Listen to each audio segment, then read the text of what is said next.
Welcome to this event where we'll be unpacking the new US-Africa strategy. My name is Mvemba Phezo Dizolele.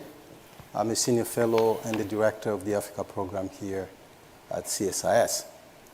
We know that Secretary Antony Blinken went to Africa, visiting South Africa, the DRC, and Rwanda.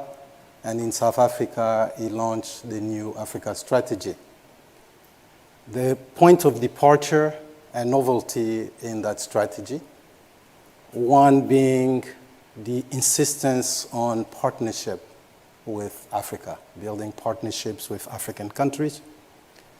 The other one is even much more of a novelty, which is recognizing African agency in their own decision-making.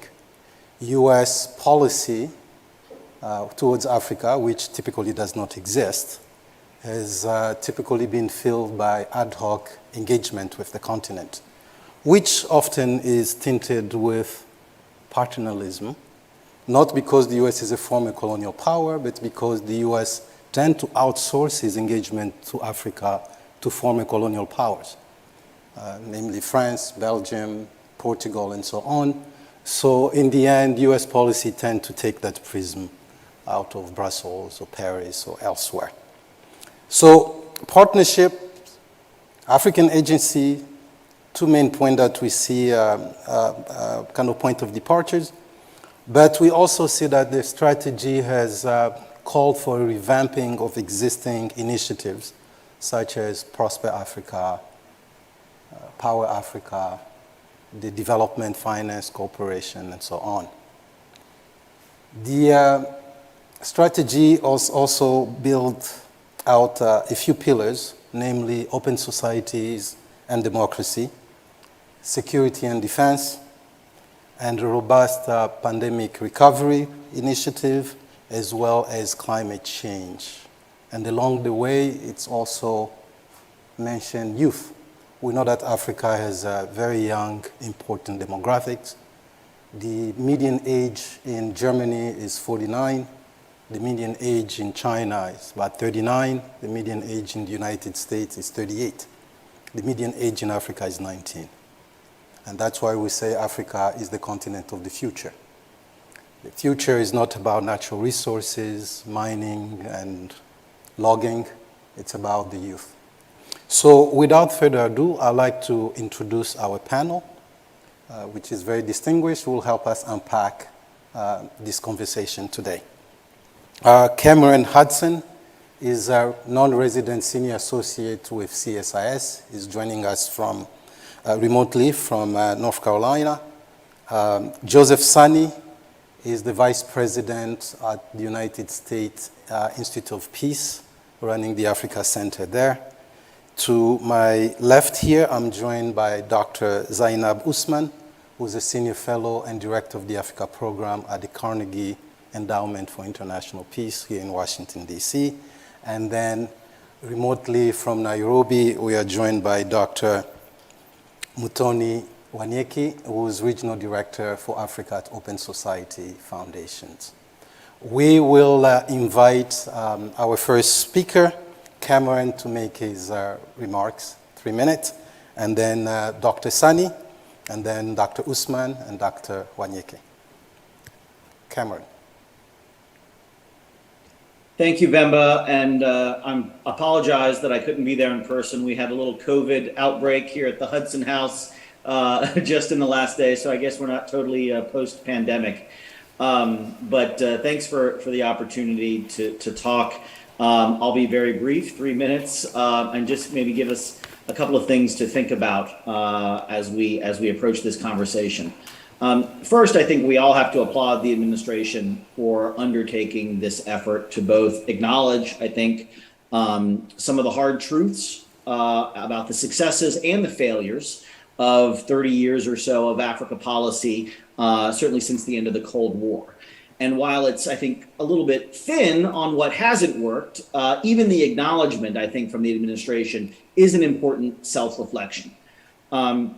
Secondly, I think many of the past Africa strategies that have been produced by previous administrations, and they've all produced one, this one does, I think, a particularly good job at recognizing not only where Africa is today, which I think by my reading of this strategy, it reflects a kind of post-Trumpian, post-climate denial, post-George Floyd, post-Belt and Road, post-war on terror sort of sentiment throughout this.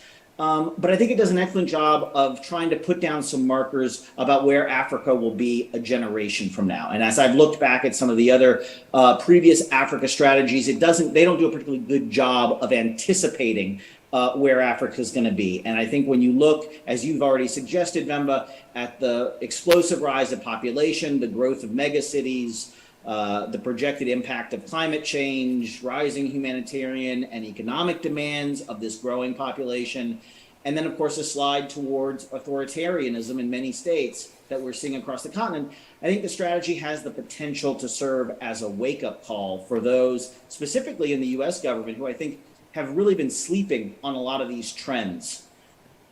Thirdly, I think the document is clearly aspirational. And I think here we have to examine that in cutting both ways. I think, again, within US circles, both in our government, but also I think just in media circles, we have a tendency to focus on the challenges and the crises in Africa. And that certainly shapes the kind of popular understanding that we have of the continent. But this document, I think, views Africa differently. It views its full potential. It views it not as a threat, but as an opportunity, not as a problem that needs to be contained or a force that needs to be countered, but rather as an opening for advancing a set of shared values and interests. And I think that's really critical, not only because we're all trying to sort of change the narrative or update the narrative, but I think it's critical because as you read through this document, it demands a lot of senior officials. It promises more senior level engagement for better and more effective policymaking. And senior officials in the government, they have to see a potential upside and they have to see the opportunities available to them if we're going to ask them to spend more time, engage more, travel to the continent more, prioritize these issues more. I think it's incumbent upon those people who are drafting this strategy to try to create win-win opportunities for US policy, and not just to approach Africa policy as trying to minimize a set of risks. And so I think the strategy does a good job of doing that. I think on the flip side of that, however, the document sets some very high expectations that I think we, as a US government, will be challenged to live up to over the 5-year time horizon of the strategy. Now, of course, that doesn't mean we shouldn't be trying to do these things, but I think it does set up the risk of letting down partners on the continent who have heard strategies like this before, who have heard promises of partnership and engagement before from, I think, well-meaning administrations.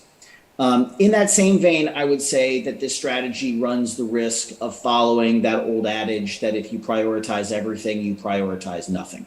And I think to a large degree, strategies are about choices. And here, I have a hard time discerning what choices have been made and the degree to which we are prioritizing those choices. The lack of a budget or any kind of specific new initiatives also makes it hard for us to assess what the administration values and how it intends to use a set of finite resources that it has, both financial, human resources, time resources, all of which are constraints on this strategy. So how are those resources being used? And then lastly, as I reread the document just last night again, I realized why so much of this sounded so familiar to me. And that's because so much of this document clearly has emerged from events like this one that we're having here today. Conferences, roundtables with Africans, of Africanists, all of whom have spent and are spending decades collectively diagnosing the shortcomings of US Africa policy. And so as a document by us, and perhaps even for us, I think there's a lot in here to agree with, and I'm sure we'll talk about a lot of that today. But if the central conceit of the strategy is to materialize that Africa and Africans will be given voices in the most consequential global conversations, as the strategy promises to do, and that they will be treated as a geopolitical force in the world, as Secretary Blinken promised in his rollout speech, then these promises are going to be implemented not by the Africanists who drafted this document and who have spent their careers, I was one of them, fighting for policy time and attention from senior level policymakers. But it's those senior level policymakers who are managing America's relationships with the world that are going to determine the success or failure of this strategy and our ability to give Africans a voice. And I will end with just one example, which I think is telling of how big a struggle that's going to be. We've talked a lot about the deleterious effects of the war in Ukraine on Africa. And I just remind people that when G7 leaders assembled at the end of June in a private meeting in Germany, where they decided comprehensive financial and trade sanctions on Russia, they did it with no prior consultation of any African leaders. And it was only on the third day of a 3-day conference, the last 90 minutes, that 5 non-G7 members, 2 of whom were African, were invited to address the group on the topic of COVID recovery and infrastructure development, not on the war in Ukraine. And so I just flagged this for people because the idea that Africa would have so little input into the global response to a conflict which has affected Africa so greatly suggests to me that this document is perhaps even more aspirational than I thought. So I'll leave it there, and we'll look forward to hearing from what everybody else has to say. Thank you very much, Cameron. Sany, to you, 3 minutes. Thank you, Mvemba. Thank you for inviting me, and then thank you for making it possible for me to join remotely from Dakar, Senegal. So I sincerely appreciate that. I think, Cameron, you said it all, and you said it well. I will just bring up some points. I think I agree with everyone that the strategy marks a shift in tone and substance, for sure. And also, to your point, Mvemba, the additional argument here is the strategy is also linked to the AU Agenda 2063. I will dive in that in a minute. There are a couple of things when I do the parallel between what the strategy says, the promises and the pledges, and what the 15 flagships project of the AU agenda.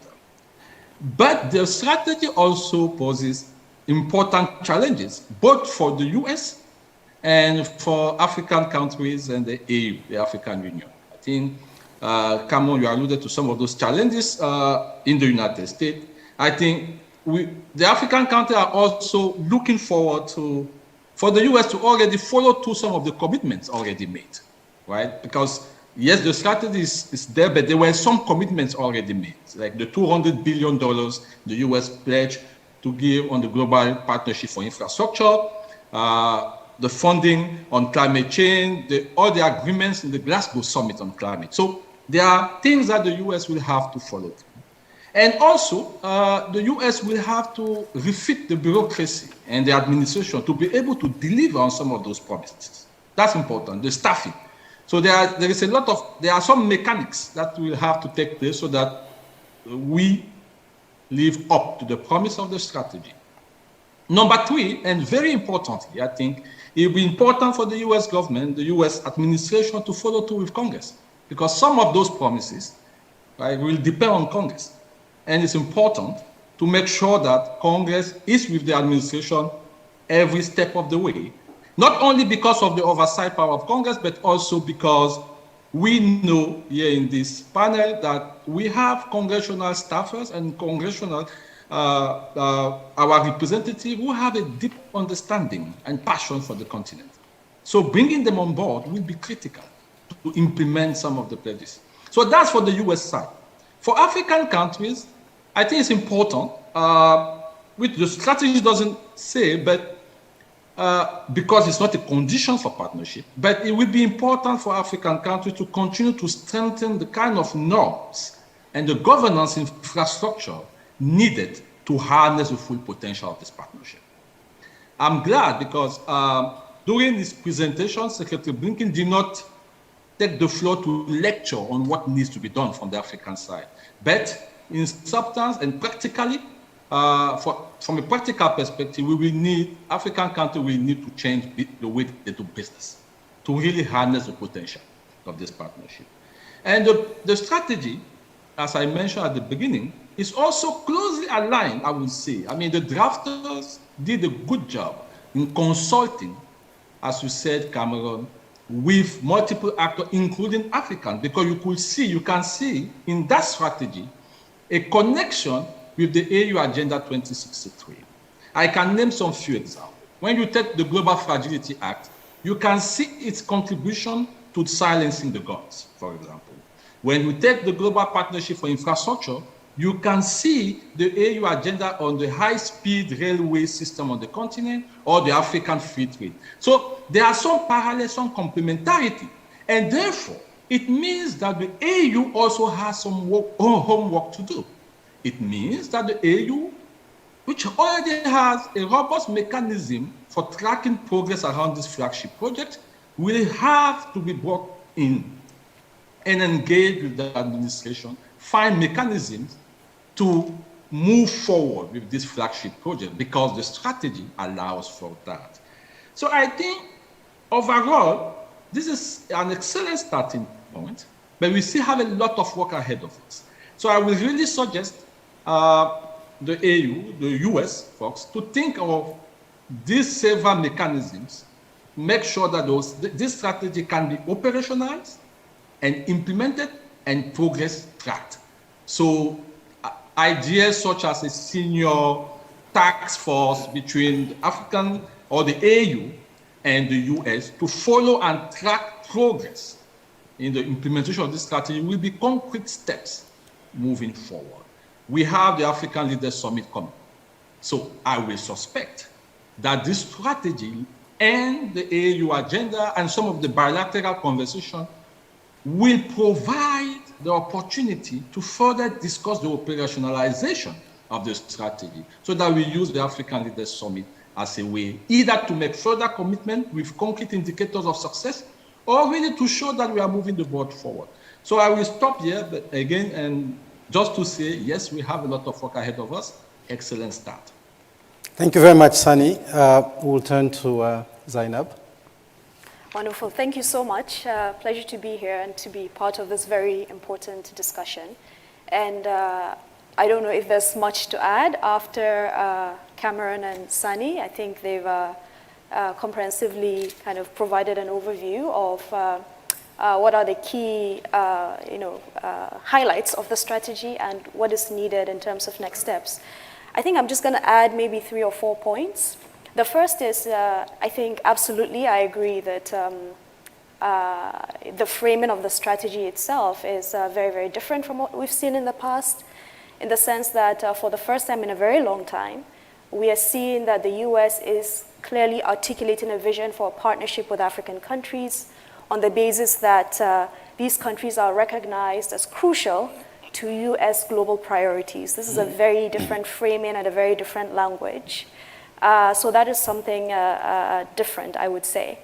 I guess the second thing I'm going to say is that clearly there are certain decisive shifts within the strategy itself. And in terms of the 4 objectives outlined in the document, 2 of them are very, very different from what we've seen in the past. And in a way, they speak directly to African economic and development priorities. So the first being that the strategy talks about conservation, climate change, and advancing a just energy transition for African countries. And as you know, if you've been following the discourse on climate change and the energy transition, this has been a sore issue for African countries in the sense that some of them have come out outrightly, leaders, scholars saying that, look, Africa has not contributed that much to global greenhouse gas emissions, but the continent is suffering disproportionately from the impacts of climate change. And yet the continent is also expected to transition at the same time, at the same pace with other parts of the world that have done more to contribute to global greenhouse gas emissions. So that has been really quite a contentious topic in a sense. But the strategy really articulates the climate challenge for Africa in a way that acknowledges these realities and that tries to help balance climate goals and development goals, and not try to impose technological restrictions with respect to the energy mix for African countries. So I think that is very, very important, and if that is followed through, that's going to be very important in strengthening the relations with Africa. I think a second aspect of the decisive shift that I noticed, going through the document itself, is that it talks about advancing post-pandemic economic recovery for Africa and also creating economic opportunities. And again, this is something that will resonate very strongly with African countries. We have to remember that the African countries were badly hit by the pandemic, not in terms of public health impacts, but in terms of social and economic impacts. The continent had, I think, about 5 or 7 of the world's fastest growing economies before COVID-19 hit. But today, at least a third of African countries are in some kind of distress.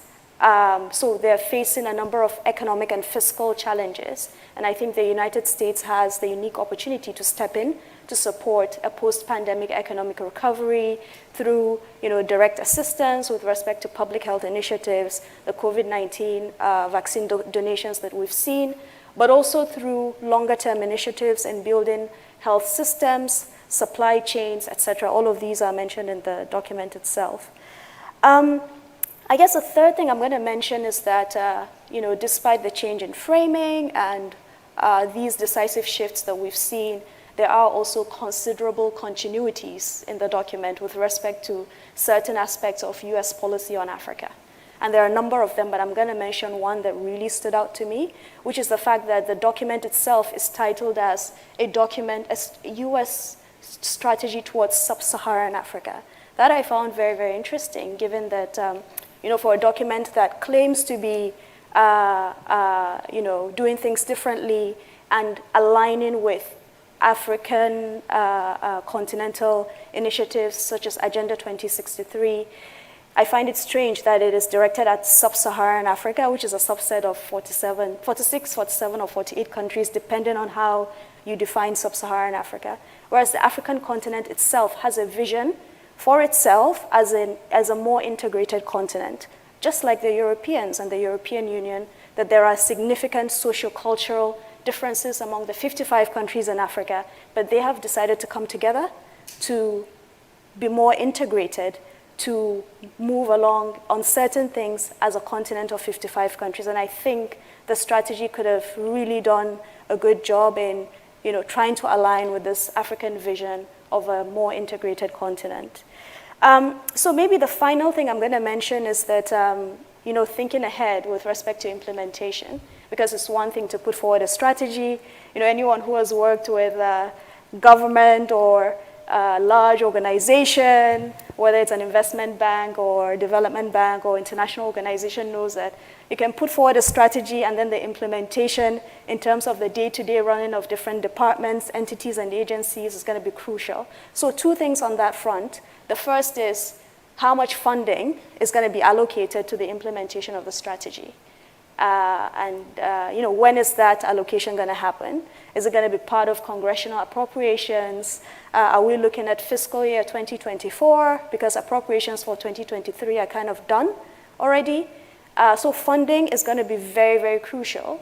The second thing is really, again, you think of the implementation of a strategy, and I've done a bit of that in my past life working elsewhere, is that you put forward a very nice strategy, but then you have to think about intergovernmental coordination. And within the US government, just within the executive alone, there are 17 departments and agencies, at least 17 departments and agencies, from the Department of State to the Department of Energy to Agriculture to USTDA, USTR, etc., which all have some kind of mandate on doing something on Africa. So coordinating all of them to implement that strategy is going to be very, very crucial. And very, very importantly, how this translates into the day-to-day of US embassies working on the ground is going to be crucial for implementation. Maybe the final thing I'll mention with respect to implementation also is it's going to be very, very important to demonstrate commitment by the US government to African countries, because while a lot of us here are very, very happy with the strategy, we know the effort that went into producing it, we know how the language marks a decisive shift from what we've seen in the past. For African countries, the reaction to the strategy has been very mixed, from applause to a bit of skepticism. So it's going to be very crucial to demonstrate commitment by the US government. And I think being able to capitalize on quick wins very, very soon will be key. For example, addressing visa backlogs for a number of African countries. So there's a lot of talk in the strategy about outreach to civil society, non-governmental entities. But a lot of those civil society organizations or students or journalists that have legitimate business to do in the US cannot get visas to travel. So addressing that is going to be a quick win that doesn't even require congressional appropriation or approval, that the administration can do very, very, very quickly. So I'm going to stop there. All right. Thank you very much, Zainab. Antony, we'll go to you, and then we'll have our discussion. Thank you so much. I'll try and be quick, and I was trying to think what I might say that the others might not. So I'm focused on what seems new to me, what seems positive, what's missing, and what's potentially unhelpful. In terms of what seems new, I think the importance of the anti-racism effort in the US itself is flagged as being critical in terms of image and relationship. As Mvemba said, the questions of really wanting to support and advance African agency and voice, not just as concerns Africa, but also globally, that's stressed. I found interesting the repeated reference to the need for a quote unquote deeper bench of partners. And in some ways that could be clarified. Obviously, the inclusion of the diaspora is very important, with support specifically earmarked, it says, to the UN Permanent Forum for People of African Descent, a focus on small and medium-sized African states, and also more intentionally devolved foreign policy engagement domestically, so the city-to-city stuff. Also, what seemed new, although Zainab noted the problem with the title, within the document itself, there seems to be an intention to engage with Africa as a continent across divides of what they call the bureaucratic divides, for instance, between the Maghreb and Sub-Saharan Africa. So that seemed new and interesting. What seemed positive is what the other colleagues have said, that the strategy really isn't framed by challenges, by crisis, by conflict, but stresses African potential. Again, this issue to engage the African diaspora linked to the domestic anti-racism imperative, although, of course, engagement with the diaspora, like engagement with any diaspora, could be problematized. And also, there seemed to be less overt emphasis on Salafist violence and counterterrorism as a key driver of US foreign policy. But the question here, and it relates to what Zainab said about interagency coordination, even though it says it's a 3D strategy, really looking back and forth and aligning with and ensuring the same stance as, say, the Pentagon, Africa Command, and so on would be important on that front, on the counterterrorism front. I thought what would be helpful was to focus on what's missing in terms of African interests globally, given this stated intention to acknowledge and support African agency and voice globally. There is no specific reference to pending African ask that the US definitely has critical influence over. For instance, under the second objective on delivering democratic and security dividends, obviously we all know Africa has a long-standing demand around UN reform and at least one permanent seat for Africa on the UN Security Council. As concerns Chapter 8 of the UN Charter and regional arrangements and subsidiarity, again, a long-standing role a long-standing ask from the AU has been recognition of the role that the AU does play in conflict resolution, peace enforcement, peacekeeping, and an ask for a permanent allocation from the UN. Other things going on include ongoing AU reforms with a particular focus on political affairs, peace and security, and the African peer review mechanism. The old Millennium Challenge Corporation, for example, used the APRM as a yardstick for eligibility and compliance. And ongoing efforts, given the attention paid to democratic backsliding, there could have been a link with ongoing efforts around new thresholds for both constitution making and electoral credibility, as concerns sort of reforms being put forward on the AU Charter on Elections, Democracy and Governance. Similarly, on Objective 3, on advancing pandemic recovery and economic opportunity, there is reference to improving access to diagnostics, therapeutics, vaccines. There's reference to the Africa CDC. Interestingly, I didn't see the reference to the Partnership on African Vaccine Manufacturing and questions of R&D, supporting R&D and African manufacturing. Here, of course, a key ask from Africa, despite the agreement reached earlier this year, is the question of the TRIPS waiver, as well as flexibilities that are not product-specific or time-bound, reforms to the special drawing rights system, the quota and country classification system of the International Monetary Fund, as well as its debt sustainability analysis. Again, key asks from Africa where the US does have influence. Finally, sort of what's missing is there was talk about the renewal of AGOA, support for the African Continental Free Trade Agreement, but no reference made to the continued efforts that are ongoing on renewing bilateral trade arrangements, which could, and in some cases have been criticized for undermining efforts towards implementing the Continental Free Trade Agreement. Finally, my last set of comments on what's unhelpful is the repeated contrast in 2 or 3 places of US foreign policy engagement with Africa as compared with Chinese and Russian foreign policy engagement. The strategy actually names itself as an explicit response to the same.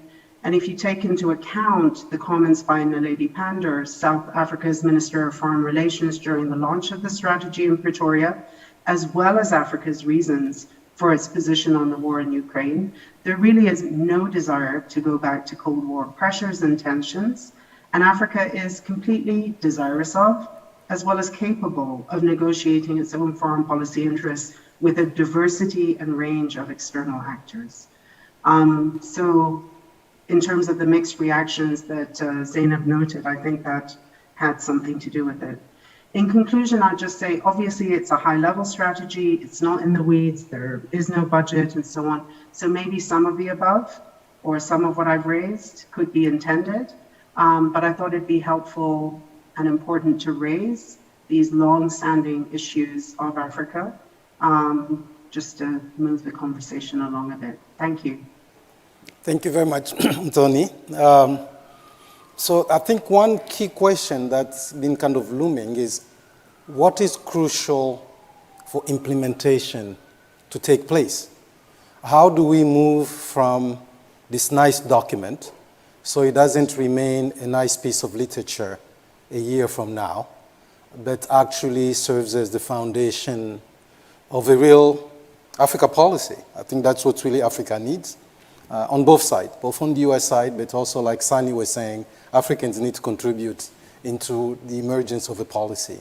So it's not ad hoc, we're not just investing in famine crisis in the Horn or humanitarian crisis in the Great Lakes and so on.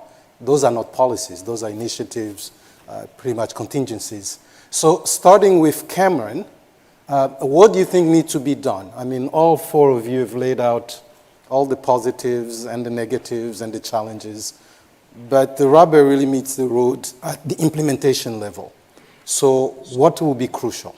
Cameron, to you, and then we actually go to Zainab and then Sany, and then we'll go back to Muthoni about what input she may have. Well, I think everybody has kind of weighed in on what's necessary. I mean, I think we're all in agreement here that it's tracking progress, how we track progress, I think is going to be critical. I think there's one thing that is unsaid in this strategy that bears saying now, which is this strategy suggests that the United States government has all the tools necessary to engage Africa around the priorities that we've laid out. Because there's no launch of any kind of new initiative in this strategy, there is no new PEPFAR, there's no new malarial initiative, there's no new, this strategy talks about initiatives going back to the Bush administration. So it I think rightfully acknowledges, although it's unstated, that we have the tools, we just haven't been using them. We haven't been maximizing the tools that we have. And so as kind of unsexy or unexciting as that might be, implicit in this strategy is we need to do a better job of doing the things we said we were going to do and carrying out the commitments that we've already committed to. And so I do think, as much as we have fact sheets that accompany these things, there's no reason why we shouldn't have some kind of tracker of implementation that gets beyond, total retroviral drugs passed out, or COVID vaccines passed out, or food assistance passed out, that moves beyond just those kind of quantifiable metrics, and then really develops a kind of a set of more nuanced understanding of how we are advancing our interests, our values. To pick up on something that Sany said earlier on, I do think that the bureaucratics and the staffing is implicit in this, and having the human resources. I would have liked to have seen some kind of mention of the fact in here that our embassies in Africa are woefully understaffed. I looked, just the other day, we still have 5 consulates in France, Italy, and Germany. I never hear about problems staffing those consulates, but I know that we don't have any diplomatic staff until recently in places like Chad and Niger. We go 4 or 5 years without an ambassador.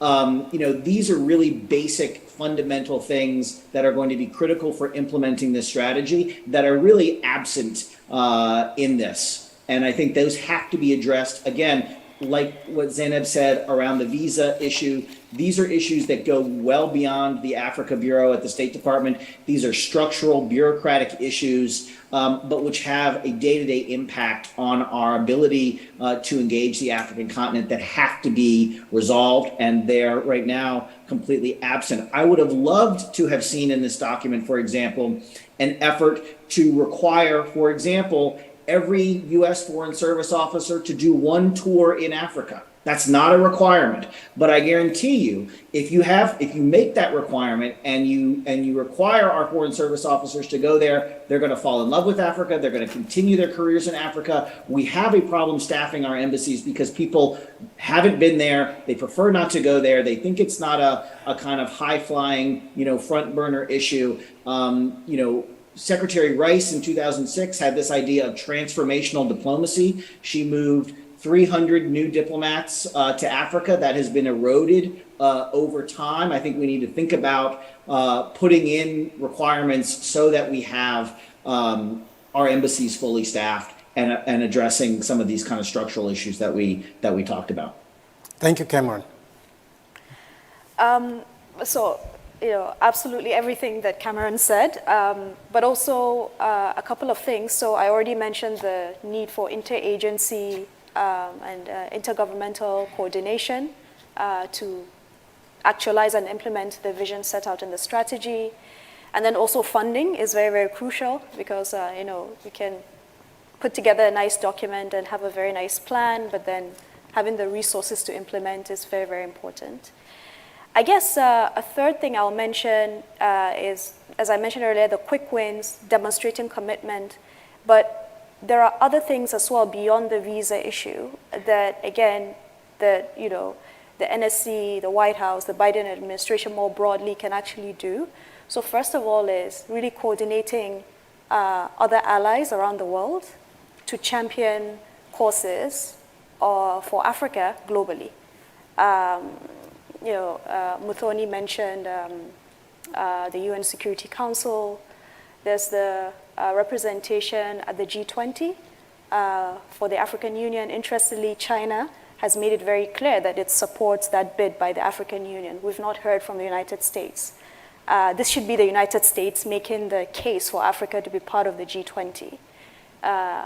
Muthoni also mentioned the special drawing rights. And there are a number of other such global issues that, because of the US presence, influence, and leverage multilaterally, that the US can be the leader on that front and champion some of these causes that African countries have been advocating for, including around climate finance, climate adaptation financing. And this can be done in Egypt. It's going to be, the COP27 is going to be in Sharm el-Sheikh in November. So again, quick wins to demonstrate commitment. I think it's going to be absolutely crucial on this front. I think I'm going to leave it there for now.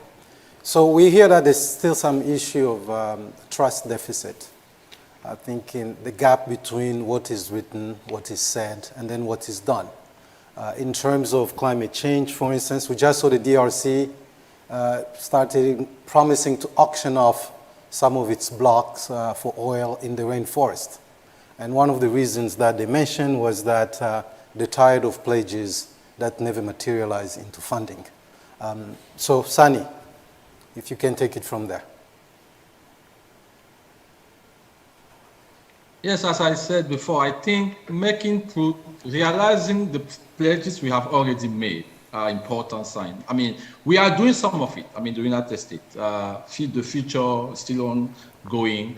The Global Fragility Act that we just signed, I mean, they are doing it, they're implementing some of the things. But for me, I think there are structural things and opportunities that we can seize now. We have the African Leaders Summit coming in December. How can we anchor this strategy into the conversation leading up to the summit? The drafters of the plan, of the strategy, did a good job, I think, through consultation. There was a lot of energy consulting Africans. I think we should invest the same level of energy to say, now, how do we engage? Because this is a strategy not for Africans, it's with Africans. And therefore, the implementation of that strategy should also be with Africans. That starts with high-level, structured conversation. And for me, right now, we are like 4 or 3 months before that summit. It's important to anchor this strategy and the conversation around it. There is operationalization in that summit. Number 2, Cameron mentioned the need and the importance of monitoring and tracking. And this will require some partnership mechanisms. And this is where Africa and the AU, for example, can bring its expertise, can teach Americans a thing or two, how to monitor and track such a complex piece, such a complex strategy. They are doing it right now as we speak with the AU Agenda 2063. There is a robust tracking mechanism. I think that one of the subtext of this strategy was humility and African being partners of this strategy being a partnership of equal. I think we should be humble and approach Africans, and particularly the AU, to say, how can we track this? How can we work together to monitor this? I think there are a couple of things we can do between now and December to show that there is actually a paradigm shift with this strategy. Okay. Thank you very much, Sany. But I'm still, between you and Cameron, I'm not sure if there was enough consultation. Because I hear 2 schools of thought there, 2 positions. Cameron said there was not enough consultation. You think there was enough consultation, but we can take it later. I still want to go back to one point. This business of Sub-Saharan Africa is very colonial, and I think it also needs to end. We should have Africa. We should not have Sub-Saharan Africa and MENA. It makes no sense if we have Africa Leaders Summit, everybody will be invited, all 54 countries, but then somehow we have a strategy that is geared towards the lower 49, so to speak. I think Morocco is very engaged in the rest of Africa. Egypt is going to hold COP27 and very much making case for the rest of the continent. So this notion of continuing putting it in a box, taking those countries out of Africa, it's really inadequate and really outdated. So whosoever is listening out there, please change this thing. It makes no sense anymore because those issues are so intertwined. Muthoni, we'll go to you. Thanks. Just on that point, I believe a couple of years ago, France already stopped dealing with Africa as a sort of divided continent. On implementation, I don't have much to add to what the others have said. I do think there are two kinds of socialization and sort of commitment buy-in questions. One is, as I mentioned earlier, on the 3D approach. Although it's said that it's a 3D approach, when you look at activities that are actually ongoing, and of course you don't know from announcement of a strategy to seeing its effects immediately, one wonders the extent to which the defense side of things have actually been drawn into it, but also socialization down to frontline bureaucrats on the ground in Africa. I think that would be critical, and it's a subset of the concern raised about interagency coordination. The last point is nothing new. I think Joseph Sany already flagged it. What is the mechanism to continue to deal with Africa as a collective? Right now you have the summit, but that's a one-off event, even though there's meant to be activities that follow through. Right now, the only sort of engagement with the AU is through the head of mission to the AU. But what's the thinking about really staying on top of what continental priorities are, not just priorities at the bilateral level? Those are the only two comments I would add. All right, thank you very much. Now we will open it to the audience for any of your questions. I think they have microphones over there. So please, whoever has a question, I think we only have one. So just make your way to the microphone. Sorry.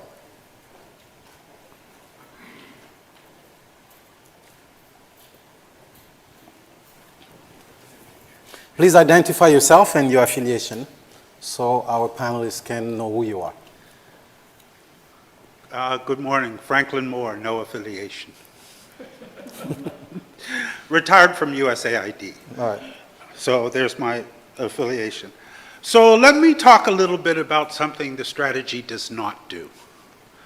And I agree with everything that is said and its excellence, particularly as you look at pillars like democracy and security.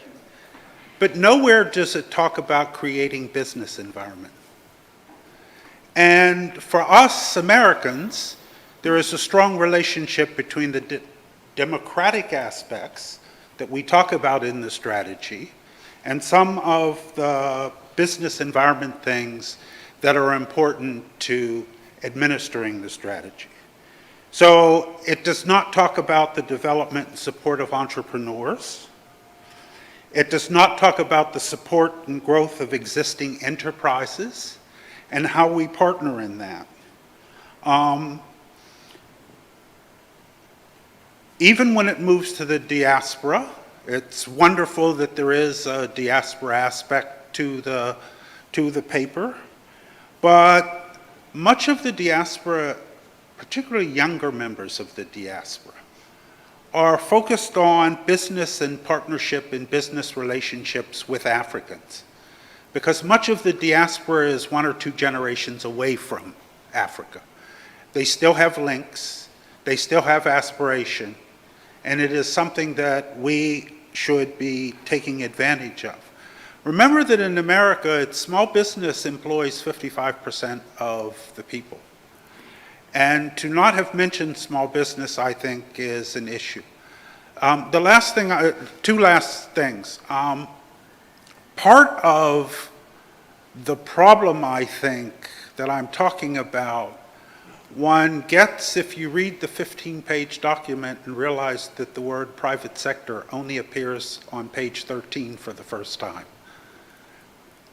And if we are going to implement something long-term that moves to economic growth, what we do with small business, what we do with the private sector, what partnerships are created between businesses here, and I'm talking about small and medium-sized businesses, and businesses in Africa, is going to be crucial to where we go. I was going to mention a document that I thought everyone should read. It's from the Constituency for Africa, but their president is in line right behind me, so I'll let him take care of that part. Thank you, thank you, Franklin. We'll take the first three commentary, and then we can see if our panelists can react. So, yeah, please go ahead, sir. Identify yourself. And thank you. I'm John Coonrod. I coordinate the Movement for Community-Led Development, which has chapters in a lot of African countries working on devolution and decentralization. One of the things I wanted to ask, really, of Sany and you and others, and maybe the gentleman from the Constituency for Africa is the answer, but if there is going to be monitoring or some kind of scorecard that we hold our government accountable to for this strategy, who is the working group among civil society and other actors who will be the forum for holding the U.S. government's feet to the fire on this? Is there, with CSIS, with different think tanks, with academia, with civil society, how can we coordinate, like we're asking the government to coordinate, to really hold, create the demand for that kind of monitoring of fulfilling the promises of this strategy? Thank you very much, John. Hello, I'm Mike Brodo with the International Republican Institute. So I think one thing this strategy does is has a pillar for democracy promotion and support, and that is long overdue. And there's a recognition that in the long term, democratic and open societies in Africa with effective governments and accountable governments that can provide services are going to be better partners economically, security, and perhaps even more aligned geopolitically. However, I think what Cameron pointed out with the prioritization issue is not just one of priority, but also a contradiction in terms of our strategic interests in this strategy. And my question is, in the short term, how do we reconcile issues in dealing with countries in Africa with autocratic leaders where our interests in promoting democracy do not align with our security interests and our economic interests? So today there's an election in Angola. Not many people are talking about it. My colleague and I wrote something in the Hill just to get some sort of attention from the US government. And we have a project supported by DRL at state, but on the political side, there's not much talk. And our intuition is that it's because we have business interests there. And we know that the Chinese government and the Chinese companies there are creating a geopolitical concern for the US government.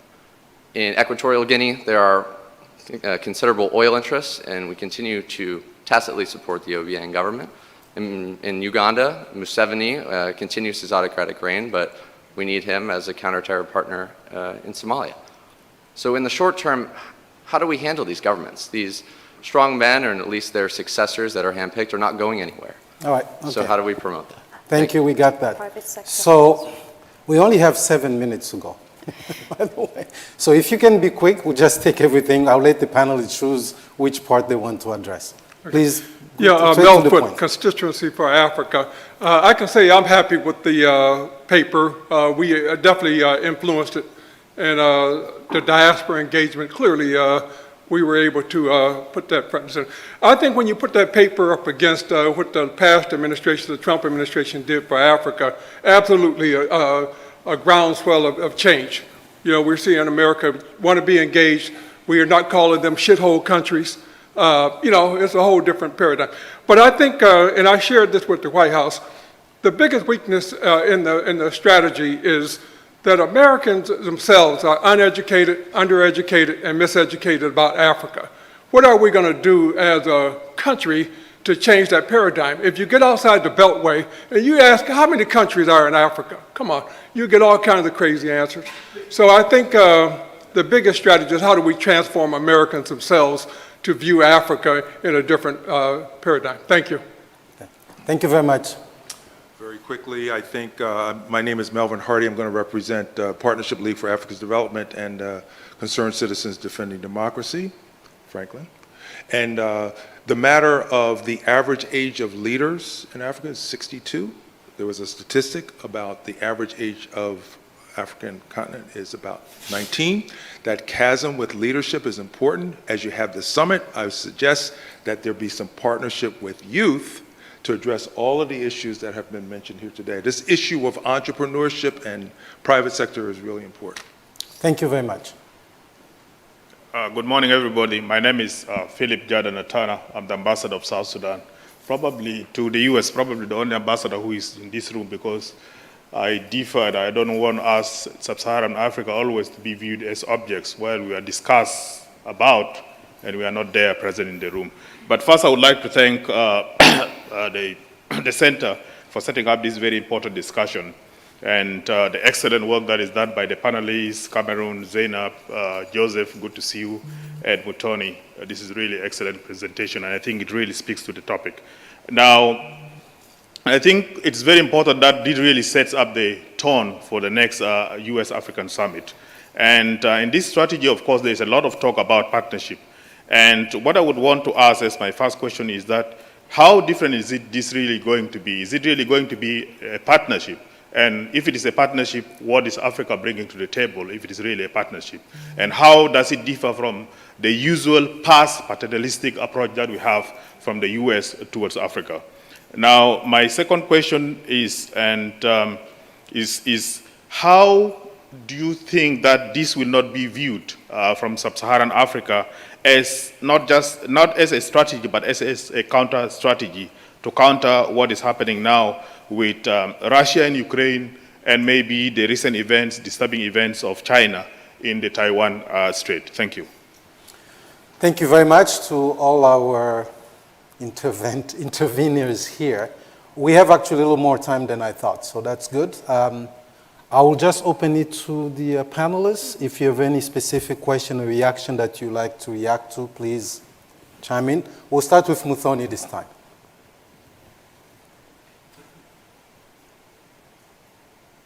So I'll just pick up on one point, the point about the generational difference between African leadership and, the bulk of Africans and the youth bulge opportunity that there's meant to be. I agree with the point about really thinking about young people in public office, young people in political leadership, and engaging them in the discussion. Coming back to my point about frontline bureaucrats and on the ground engagement by missions, by U.S. agencies that are working, I do think some work needs to be done to turn those engagements from less of a transactional sort of, we'll give you money, you come and do the cocktail circuit, give us your little intel, and sort of analysis, and really think about, under the rubric of trying to improve public diplomacy on the ground and trying to deepen public diplomacy on the ground, really think about more strategic sort of discussions and around the strategy itself, around Africans' interests beyond the transactional. I think that would be an important part of implementing the strategy on the ground. And thanks for hosting this discussion and for having me. Thank you very much, Muthoni. Zainab? Yeah, so I'm going to pick up on the question from Franklin, I think on the private sector, and I think it kind of intersects with the other question on from the youth ambassador as well. Yeah. Yes, the ambassador, and also the question on youth representation, especially at the upcoming US-Africa Leaders Summit. And I think there are two aspects to that. So first of all is the visa issue. And I think that is so crucial and such a missed opportunity. And when I talk about visas, I'm not even talking about immigration to the US, no. I'm talking about legitimate visitors who come here as students, as entrepreneurs, and entrepreneurs attending, the trade fairs that happen in Florida or California, tech summits, etc. They cannot come.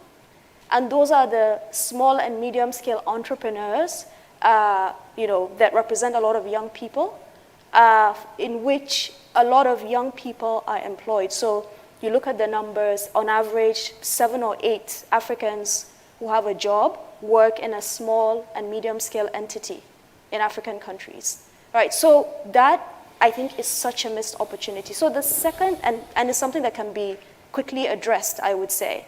So the second thing is more broadly on US engagement with non-governmental entities in Africa. So a lot of this is actually framed around civil society organizations, which is great, journalists, NGOs, etc. We need to continue that. But at the same time, you find that there isn't as much emphasis on engaging with other non-governmental entities trade associations, business associations, which are actually membership organizations.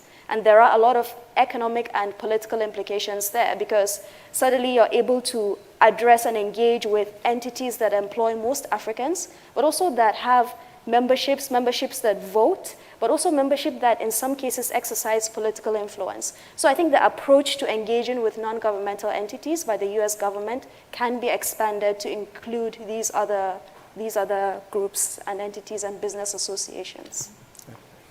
Thank you there. We'll go to Cameron and then Sany. Any reactions that you like to take on? Sure. Well, maybe I'll pick up on the point about how do we balance our kind of interests with authoritarian states and security. I think it's frankly one that I've grappled with in reading this strategy. How again they're going to prioritize this kind of values versus interests argument that we often, find ourselves in. And the Angolan election is a good example. The national dialogue that just opened in Chad this week is, I think, another excellent example of an area where the United States, through concerted involvement, can help shape better outcomes and can help assist Africans and the people on the ground in shaping those outcomes. I mean, it's already been said, and I think the strategy does a good job of talking about our engagement with non-governmental organizations, civil society organizations. It goes back to, I would have liked to see more money dedicated in here to things like IRI and NDI and democracy and governance programming. I talked to our outgoing ambassador to Chad just last week as he was going out there, and who told me, we have no money to support the national dialogue in Chad. Well, that's a failure of implementation of this strategy already, in my view, right? And so I do think one thing that the strategy does do, and I want to acknowledge that, is it says we should not hide from these conversations. And that is about giving Africa a voice and recognizing African agency, that we can have hard conversations with African partners. Part of being a partner is speaking honestly with those partners and not avoiding conversations that might impact a security relationship or might impact an investment or a business relationship or access to some kind of mineral. And so I think that, you saw with Secretary Blinken's trip to Congo recently, where I think there were some very hard conversations in Congo and in Rwanda about security relationships, about access to minerals, and how that affects the democratic process in both of those countries.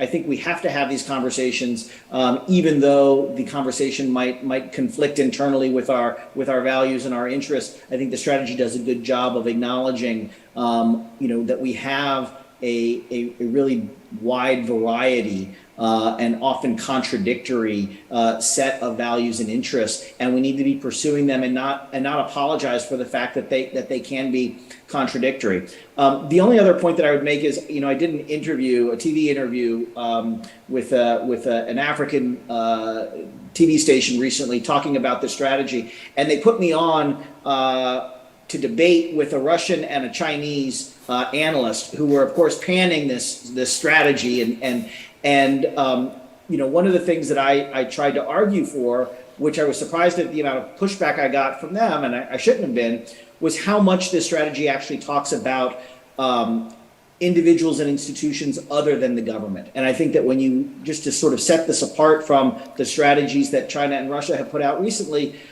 those are government to government strategies. And I think that most often when countries put out strategies of this kind, even the EU, these are government to government strategies. And I think that we have to, continue to fall back on the fact that the United States is going to continue to have, and is through this strategy trying to deepen its ties to a whole host of non-governmental organizations. I take all the points that not enough is talked about in terms of the business community in here, but reinforcing those ties to non-governmental organizations, I think the strategy does a good job of. I would just like to see more money and more, programmatic commitment to making that happen. Thank you, Cameron. Sany. I think a lot has been said. I will just pick on what Cameron said. I think engaging with a multiplicity of stakeholders I think is necessary, is strategic, and is needed. And I think Franklin is right. We can do more with the business sector, and we should do more, particularly with the African private business sector, which is not mentioned very much in the strategy. Even when the private sector is mentioned, it is the US private sector. But again, Mutoni said it, maybe because this is a high-level document, that's why I'm focusing more on the implementation plan. How are we going to implement? Maybe that's where we meet around the bones. On the monitoring mechanisms, to answer one of the questions that was posed, it will start with a conversation with African nations and the AU. I think that's the starting point. There are a couple different scenarios, different ways of going about monitoring this kind of endeavor. But I think the starting point is, first, let's bring Africans, all these stakeholders, youth included, on how do we define the success of this, how do we implement it, and what could be the indicators of success. So that will be the starting point. One thing I wanted to mention as well is, it is mentioned in the strategy, but we talk about youth, but the importance of women as well as a key stakeholder. We see it on the continent when it comes to conflict, when it comes to climate resiliency. Women are at the forefront. And so that's a key stakeholder. I hope that maybe leading up to the African Leadership Summit, there will be particular attention paid to the role of African women moving the continent forward and indeed moving the strategy forward. Thank you, Sany. The couple areas that we touched on in passing, one is the role of Congress, obviously. So the strategy pushes for partnership, African agency, but then we know that a law just passed the lower chamber, literally, in so many words, telling Africans, if you touch the Russians, we're going to come hard on you. That undermines that entire partnership off the bat. What do we make of that? That's one. We know that there are a lot of qualified and supporters of Africa in Congress. They're not equally distributed in every subcommittee. That's a challenge. So how do we push back that this actually is counterproductive? You just said one thing and you're doing totally the opposite. It actually increases the trust deficit, not, I think Africans believe in actions, more in action than in words. And then the area of security cooperation is one that we didn't touch. The strategy mentioned defense and security, but in places like the Sahel, where AFRICOM and US military has been involved for years, in the Horn as well, security is not broken out. There have been rise in communal violence. There have been a lot of problems, coup d'etats, and in part is because foreign security assistance is designed to work between military to military and government to government. Perhaps it's time to start changing the way we approach security and look at it as a service. Because if we look at security as a service, then we don't count the aviation sorties, how many training sessions we had, how many joint operations. We really listen to the civilians. Because if it's a service, the end users are civilians, not the militaries of those countries, not the US government. How do we bring civilian voices in the design of the security program? I think it's key. So those are a couple. Then the third one is Russia and China are mentioned, but not as much as we had feared. Not as many times as we had feared. I think there is a risk and an obsession on the US side to be chasing shiny objects across Africa. And that is a distraction because, again, people ask, what is the US doing here, besides being worried about what the Chinese and the Russians, and who knows, the next set of actors may be from the Gulf Arab states. Turkey is very present. Are we going to continue chasing everybody, or are we going to set a course in that? So I don't know, we have about 7 minutes if any of you want to react to that as part of our dissection of the strategy. Did you want to react, sir? Okay. I'm Tony Carroll. I'm formerly a senior associate here and now played many roles in business and academics.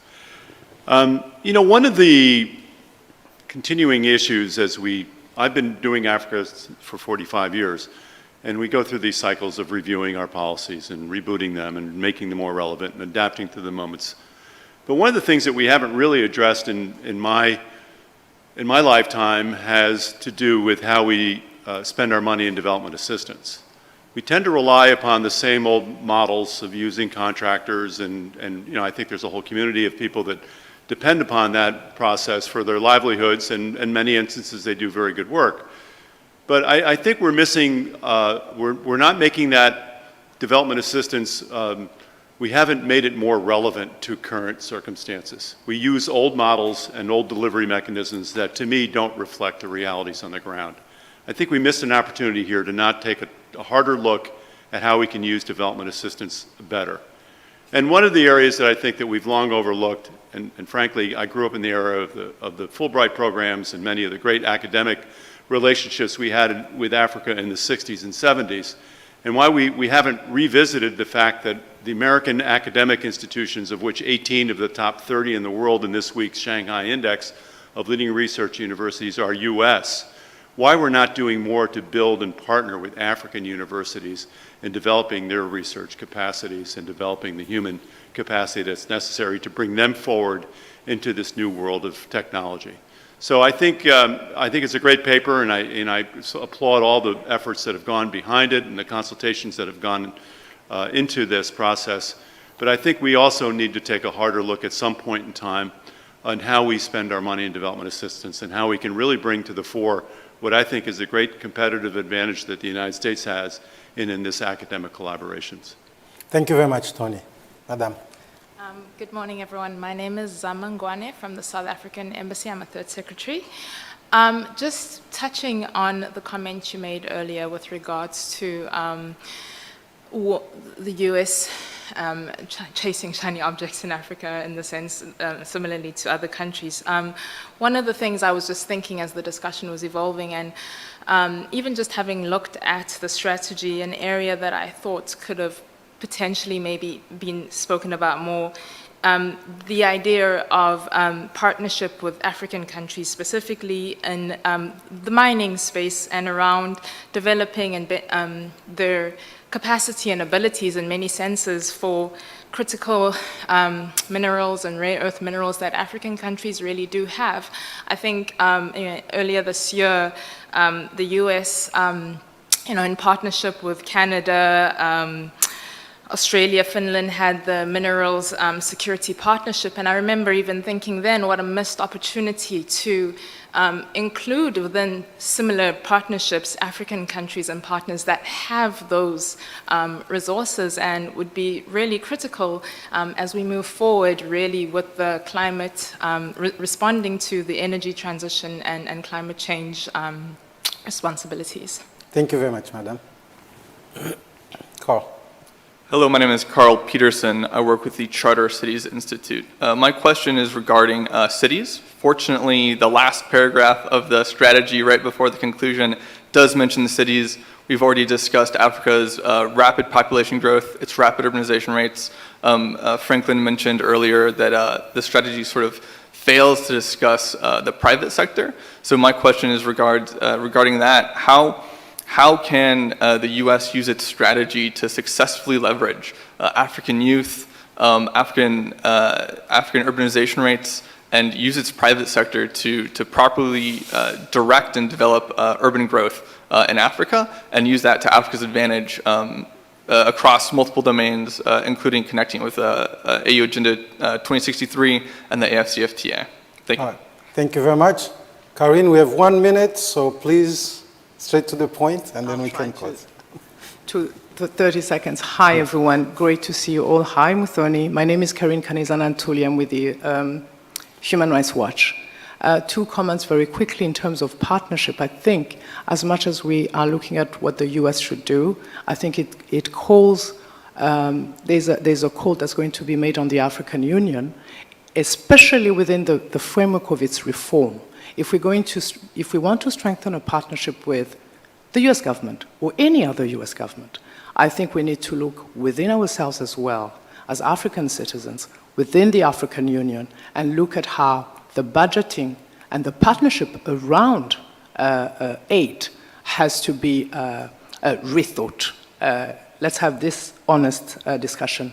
The second point is around the caliber and the expertise that US officials will have to have on the ground in African capitals.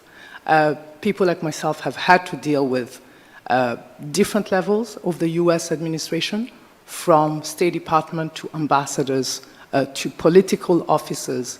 And it's important that as the strategy is being implemented, that staff on the ground are trained around the strategy, and that there's work around diversity and a change of mindset as we talk about partnership. Thank you. Thank you very much. On that note, I'd like to thank the audience for joining us today, those who join us in person, also those who join us online. I'd like to thank our distinguished panelists, Cameron Hudson, Joseph Sany, Muthoni Wanyeki, and Zainab Usman. This conversation is just starting. I really like the fact that somebody called for the monitoring of the implementation of this. We'll get on it. Thank you very much. This concludes our session.